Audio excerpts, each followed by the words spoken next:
दोस्तों अगर आप एफडी कराने चाह रहे हैं दोस्तों, पोस्ट ऑफिस हो या बैंक हो दोस्तों, कहीं भी एफडी कराने चाह रहे हैं, कराने सोच रहे हैं दोस्तों, तो ये वीडियो दोस्तों पहले आप जरूर देख लें। और इस वीडियो में बताएंगे 10 पॉइंट ऐसे बताएंगे एफडी से कराने से पहले आपको जानना बहुत जरूरी है दोस्तों।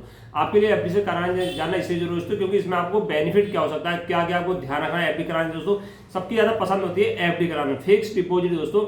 ये दोस्तों बैंक में भी करा सकते हैं, पोस्ट ऑफिस से करा सकते हैं दोस्तों। इंटरेस्ट रेट दोस्तों लगभग समान ही रहता है, थोड़ा बहुत अंतर रहता है पोस्ट ऑफिस और बैंक में दोस्तों। तो पूरी जानकारी इस वीडियो में मिलने वाली। नमस्कार साथियों, अगर चैनल पर नए हैं चैनल को प्लीज सब्सक्राइब कर दें, वीडियो को लाइक एंड शेयर कर दोस्तों।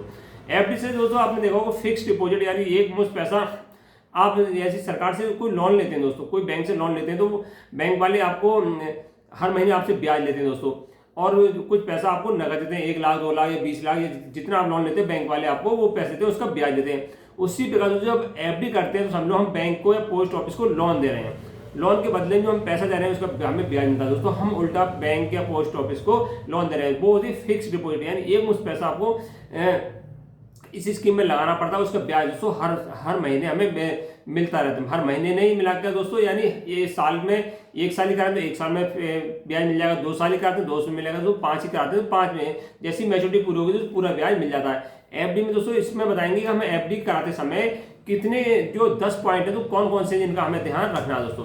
पहली बात दोस्तों, अब एफडी कराएं दोस्तों, जैसे कि आपको पता होगा कि एक बैंक में ना कराएं, बैंक में एफडी कराने और पोस्ट ऑफिस कराने में क्या अंतर है दोस्तों।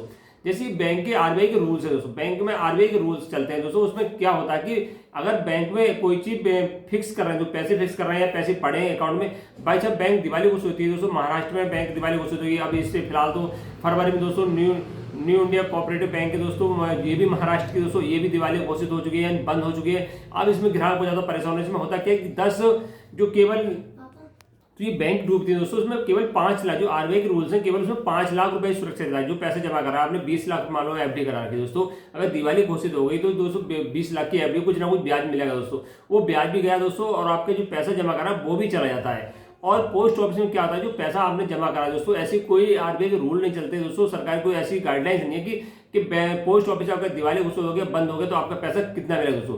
उसमें कंडीशन ये जो पूरा है कि 100% आपको जो पैसा जमा है पोस्ट ऑफिस दोस्तों वो पूरा पैसा मिलेगा। यानी आपने चाहे 10 लाख जमा करा वो पूरा मिलेगा, 20 लाख जमा करा दोस्तों वो पूरा मिलेगा। यानी मई ब्याज के साथ जब पोस्ट ऑफिस बंद होता है कुछ भी दोस्तों वो पूरा पैसा मिलने वाला है। नंबर 1 दोस्तों, तो एफडी कराने से पहले नंबर 1 दोस्तों बात है कि एफडी कराने से पहले अगर आपको 20 लाख की एफडी करानी दोस्तों, अगर आपको 20 लाख की एफडी करानी है, बैंक करानी है दोस्तों या पोस्ट ऑफिस में करानी है, तो बैंक की बात करें, बैंक में 20 लाख की एफडी करानी है तो 20 लाख की एफडी को आपको 4 बैंक में करना चाहिए दोस्तों। 5-5 लाख की आपको 4 बैंक में करानी चाहिए, एक नहीं, ये नहीं कि आपको 20 लाख की एफडी एक ही बैंक में करा दी दोस्तों। एक बैंक में करा दी दोस्तों, कभी कोई बैंक में कोई बात हो जाती है दोस्तों, कोई घाटा आ जाता है, दिवाली घोषित हो जाती है, बैंक बंद हो जाती है, तो आपको 20 लाख में तो केवल 5 लाख रुपए मिलेंगे। अगर आपने 20 लाख को 4 जगह बांटते दोस्तों तो आपके 20 लाख में 100% सुरक्षित रहेंगे। यानी आरबीआई के रूल्स है दोस्तों, बैंक में कराते तो आपको 5 लाख रुपए जो जमा है तो 5 लाख मिलेंगे, 5 से ऊपर है तब भी दोस्तों 5 ही मिलेंगे, अगर 5 से कम है दोस्तों जितने हैं वो उतने मिल जाते हैं। तो आपको ध्यान रखना है एफडी से कराने से पहले दोस्तों, पहले एक बात कि आपको 5 लाख कराने हैं तो एक बैंक में करा लें, 10 लाख कराएं तो कोशिश करें कि हमें 2 बैंकों में एफडी का चुनाव करना है दोस्तों। दूसरी बात, एफडी कराने समय दोस्तों जो आपको पता हो कि कम से कम 2 लाख रुपए नगद एफडी करा सकते हैं, एक फाइनेंशियल में 10 लाख रुपए दोस्तों। यानी एफडी कराएंगे नगद में कराएंगे तो 2 लाख की नगद में करानी चाहिए दोस्तों। अगर एक बार में 2 से ज्यादा करा ली एफडी तो इनकम टैक्स का नोटिस आ जाएगा दोस्तों। और एक फाइनेंशियल में कोशिश करें कि 10 लाख से ज्यादा की एफडी नहीं कराएं, 10 लाख से ज्यादा एफडी कराएंगे तब भी नोटिस आना तय है। दूसरा दोस्तों, आपको जो एफडी करा ली, मान लो किसी को 5 लाख की एफडी कर ली, किसी को जरूरत पड़ जाती है दोस्तों, एक साल में पैसे की जरूरत पड़ती है, 1 लाख की जरूरत पड़ जाती है, तो क्या होगा 5 लाख की एफडी कराई तो 1 साल बाद पूरे 5 लाख रुपए की तोड़नी पड़ेगी दोस्तों। जब एफडी तोड़ेंगे तो 0% ब्याज मिलेगा, 1% पेनल्टी देनी पड़ती है, यानी जो ब्याज मिलेगा दोस्तों वो वापस करना पड़ेगा। तो आप कोशिश करें एफडी कराने से पहले कि 5 लाख की एफडी करानी है तो दोस्तों तो जितनी आपको जरूरत पड़ती है, 1 साल में हमें पैसे की जरूरत है 1 साल ही कराएं दोस्तों, 2 साल में पैसे की जरूरत पड़ती है 2 साल की एफडी कराएं। ऑप्शन दोस्तों मिलते हैं पोस्ट ऑफिस बैंक मिलता है कि 1 साल 2 साल 3 साल और 5 साल, 5 साल तो ऊपर के ऑप्शन मिलते हैं।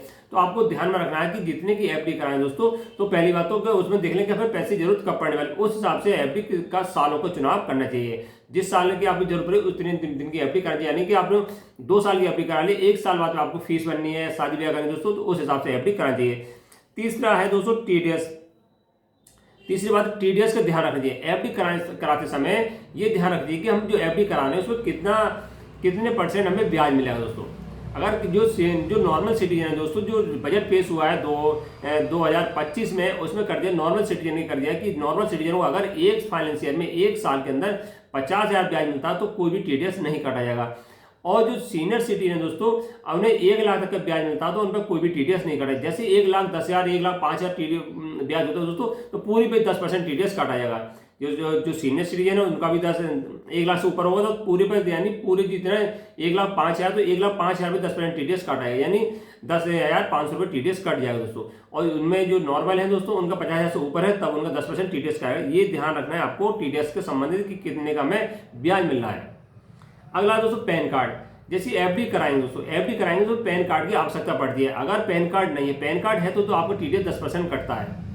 अगर आपका पैन कार्ड, ध्यान रखें, तो पैन कार्ड नहीं है दोस्तों तो एफडी नहीं कराएं, नहीं तो एफडी कराएंगे तो उसमें 20% आपको टीडीएस कट जाएगा। यानी आपने पैन कार्ड नहीं जमा करा तो 20% आपको टीडीएस कटना तय है दोस्तों। और जो टीडीएस कटेगा वो रिफंडेबल नहीं होगा, यानी वो वापस नहीं होगा। इनकम टैक्स फाइल रिटर्न करेंगे तो टीडीएस आपको वापस नहीं होगा। अगला पॉइंट है दोस्तों 15G और 15H।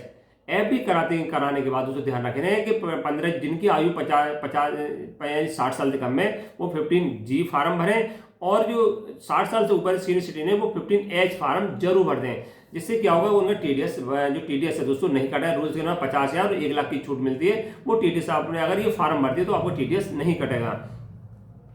और एफडी कराने से पहले आपको चार्ट ध्यान करें। अगर पोस्ट ऑफिस में एफडी कराएं दोस्तों तो वहां पर चार्ट लगा, हर एक पोस्ट ऑफिस में चार्ट लगा होता है दोस्तों। और वेबसाइट पे जाकर, पोस्ट ऑफिस की वेबसाइट जाकर चेक कर लें कि कितना इंटरेस्ट ब्याज दर चल रहा है दोस्तों, किस में कितना है। बैंक में कराएं दोस्तों तो 2-3 बैंक का आपका घूम लेना चाहिए दोस्तों, चार्ट देख लें, ऑनलाइन देख लें या ऑफलाइन ले जाकर मालूम कर लें कि कितने साल पर कौन सी बैंक कितना ब्याज दे रही है। एफडी कराने से चार्ट जरूर देख लें, उसके बाद एफडी कराएं। अगला है तो आईटीआर अगर एफडी करा रखी दोस्तों उसके बाद आपको आईटीआर जरूर भरना चाहिए। मान लो आपका टीडीएस कट गया है दोस्तों, तो उसके बाद क्या वो आईटीआर भर देंगे। जो टीडीएस कटा है 5-10 हज़ार रुपये कटा है या 50,000 कटा है, वो आपका 1 हफ्ते 2 हफ्ते में आईटीआर भर दिया तो वो वापस मिल जाएगा पैसा। अगला कि 10 लाख तक की एक फाइनेंशियल में, ध्यान रखें, पहले ही बताया था 10 लाख की एक फाइनेंशियल में एफडी करा सकते हैं, इससे ज्यादा ना कराएं, ना तो आपको नोटिस, इनकम टैक्स का दोस्तों नोटिस आएगा। जो 50 लाख की एफडी में, जो 50 लाख से कम होती है एफडी, उसका 4 साल में नोटिस आ जाता है। और 50 लाख से ऊपर की एफडी कोई होती है दोस्तों, उसमें आता है 6 साल में अंदर नोटिस आना तय है दोस्तों। अब एटीसी दोस्तों, अगर आप 5 साल की एफडी कराते हैं दोस्तों, 1 साल 2 साल 3 साल की एफडी में कोई आपको एटीसी का लाभ नहीं मिलेगा। अगर 5 साल की एफडी कराते हैं दोस्तों, एटीसी का दोस्तों 1.5 लाख रुपए तक इसमें छूट मिल जाती है। ध्यान रखना है पहले आपको कि कितने की साल की एफडी आपको टैक्स में छूट चाहते हैं तो आपको 5 साल से कम एफडी करानी पड़ेगी। और उसका जो ब्याज मिलेगा दोस्तों, और ये टैक्स फ्री नहीं होता है।